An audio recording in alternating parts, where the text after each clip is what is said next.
Okay, everyone, thank you so much for joining for our planning meeting of Livingston's Porch Fest here in town. Here you can see the contact information for the organizers of this event. I'm Nadia Grabner up at the top there. Feel free to email me anytime with questions. Cassandra Weisberger owns and runs Thriftwise here in town where we're having our meeting tonight. So you can write to her there. And then, of course, we have our Facebook page, Porch Fest Livingston, and the parent organization is porchfest.org if you want to check out any of the information on what's happened past. So, everybody's been asking, what is Porch Fest? So Porch Fest is this community event, and it's a nationwide thing. And I actually stumbled upon it one summer a couple of years ago in Boston when I was visiting my brother. And so basically we walked into a neighborhood and there were a bunch of people playing music on porches and the street was closed down. There were no cars. You could walk around and have beers, and it was just a good afternoon to bring the community together, have music. It was awesome. And so I immediately thought we need to bring this to Montana. I had wanted to be the first one to bring it to Montana, but Missoula beat me. So they got their Porch Fest started last year. So let's continue it and bring it to our little town in Livingston. So one of the things that we need to talk about are going to be, where do we have Porch Fest? There are a couple of different ideas that have been tossed around, but mostly we want to focus this around downtown, near the businesses, things like that. We have a few restrictions about where we cannot have Porch Fest. So clearly we want to do it somewhere downtown. We cannot have it near the fire and police on calendar because they need full access to their operation in case of emergencies, obviously. And not Yellowstone Street because they get everything. So there are some other options. I really welcome the community's input on this. There will be some follow-up information after this meeting, so everybody will get a chance to contribute to an idea. If you weren't able to make it to this meeting, then you can supply info online.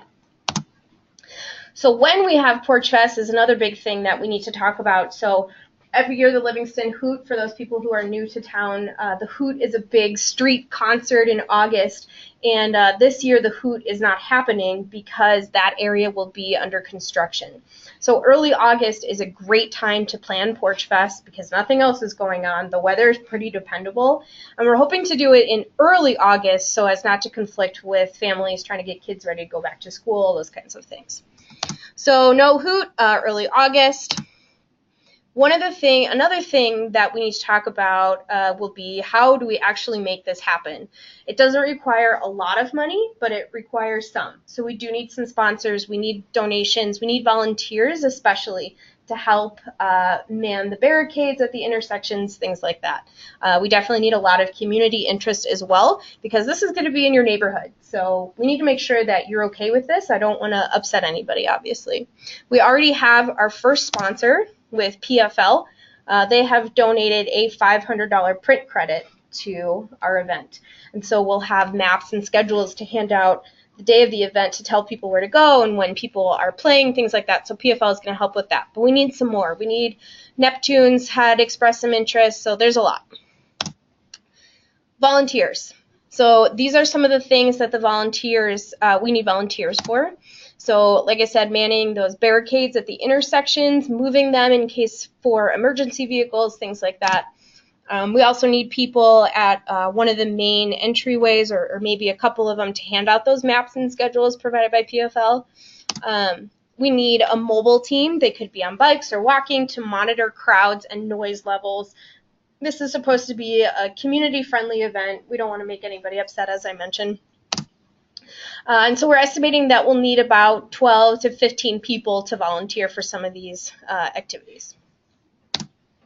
So music rules are pretty simple. You just have to be played at a low amplified volume or acoustically. We will have an online form available, and we'll need this information, the band name, the porch address where you're going to play, and then the blurb about the group, and then we'll assign schedules as we get some of the acts submitting their registration. Some of the things that we also need to figure out are going to be, how do we handle marketing? So I work at PFL. I have a couple of graphic designers available to me who have expressed interest, but I open this up to the community, of course, as well. So some thoughts I had were to have people donate designs, maybe do a design contest online, an online poll, really get the community involved and have a say in how we put this out there. In terms of food, so vendors can set up whatever they want. That's on their own accord. You just have to get the permits you need to go ahead and do that legally. That falls on vendors themselves. A big thing that we also have to figure out are going to be restrooms.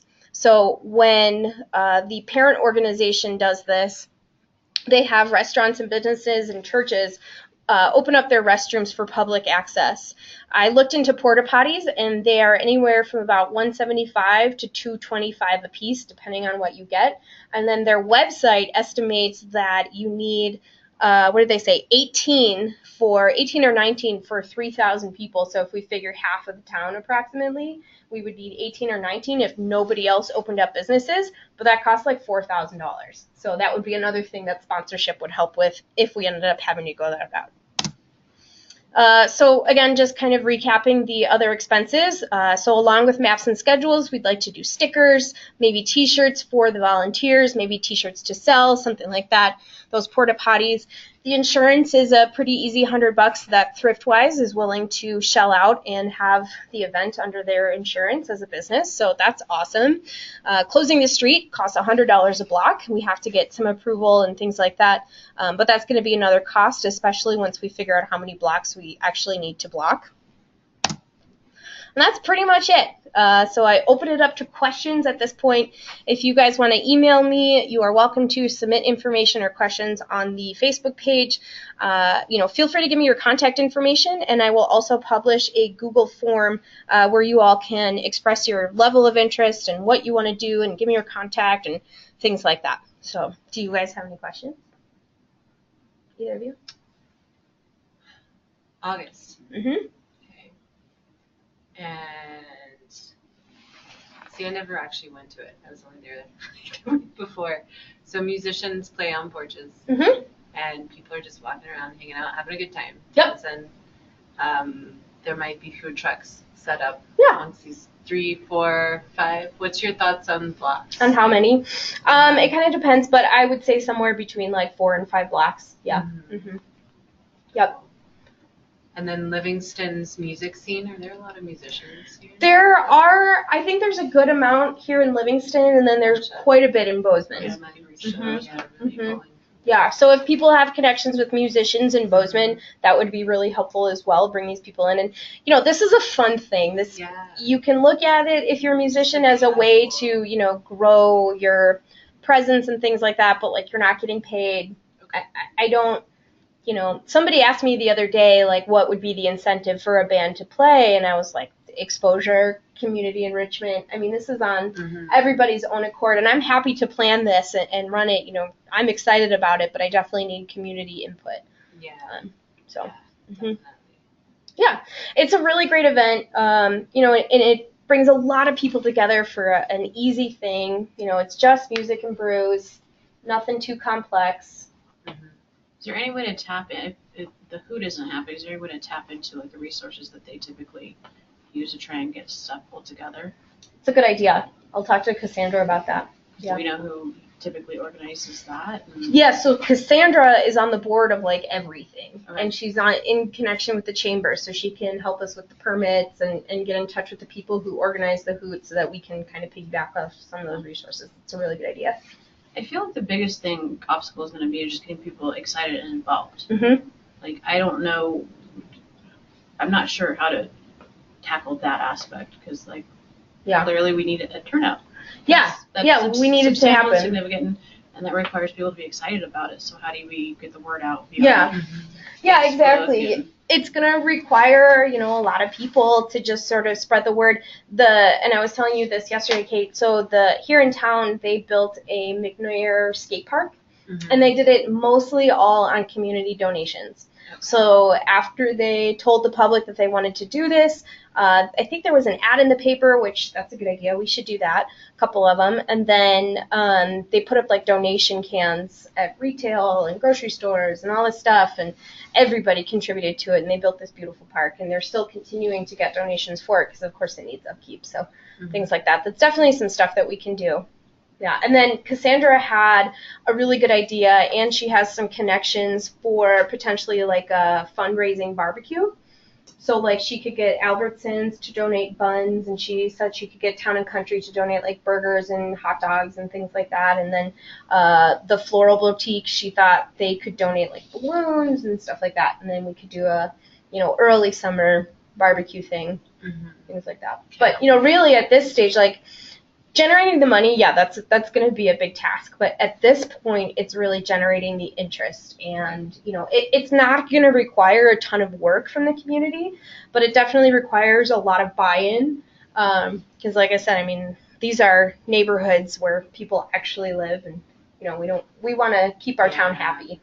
Yeah, I think that's one of the what areas. Yeah, so that's a really good question. I don't know that much. Yeah, no, that's a great question. And I pulled up a map of Livingston, if I could get it. So this is our downtown. And really, the areas that we can't have it are kind of like right around this Faze Cafe. This is where the police and fire are. And then Yellowstone Street is down here. Yeah. And most of the businesses are kind of up in this front section. So I don't know, I think it could be really cool to have it sort of back in here. I mean, it is a little close to the fire and the police. Maybe we have it down here somewhere, kind of down on the edge. And then, because, additionally, we'd like to drive business to some of the establishments in town with the people. Can you, like, put a band on, even though it's not a porch, but, like, in front of, like, Thriftwise, and that's considered one of the... I'm sure we could. I'm kind of picturing that not everything's going to be authentically a porch. Yep, that's a really good question. So it's actually really cool when people don't have porches. So one of the bands that really stuck out to me the most was this, I think it was like a 20-person brass band, and it was like this brass group in Boston, and it was like people of all ages, like age 10 to like 75. And there were like 20 people playing instruments in a driveway, and it's kind of cool because you get to go into people's driveways and like sort of it's a more intimate music thing, I would think, because you really are on people's property and, connecting with your neighbors and things like that. Yep, good question. Any other questions thus far? Is there any plan to like almost go, I feel like you almost need to go a little bit door to door to like to the businesses and be like, this is what we want, this is how we need your help. Yep, do a little canvassing. Yeah, I am totally down to do that. If you guys want to help me with that, I open that up to the public as well. We don't have to do it during the winter months. We could do it when it gets a little warmer, but we should do it soon because we need to get these. We need to get the idea in their heads and then revisit in the spring when people are looking towards the summer business and getting people out and the tourists that come into town that time of year. Yeah. So like put it in their heads, plant it now. But, don't really water it until maybe the spring until we have some better plans of action. Yeah, we'll put it in there and nurture it, as we say. There you go. The old nurture. In the biz. Cool. Anybody else? Well, that is pretty much it. I knew this was going to be a quick presentation. You guys made it easy, so thanks for coming. I will make this available online. I will have a Google Doc created so that people can express, like I said, their contact information and level of interest and what they want to do and things like that. So, yeah, awesome. I think we can pull this together. We just need the community to help. So, yeah. Cool. Thanks, everyone. Thank you. Have a happy holiday. See you guys on Monday.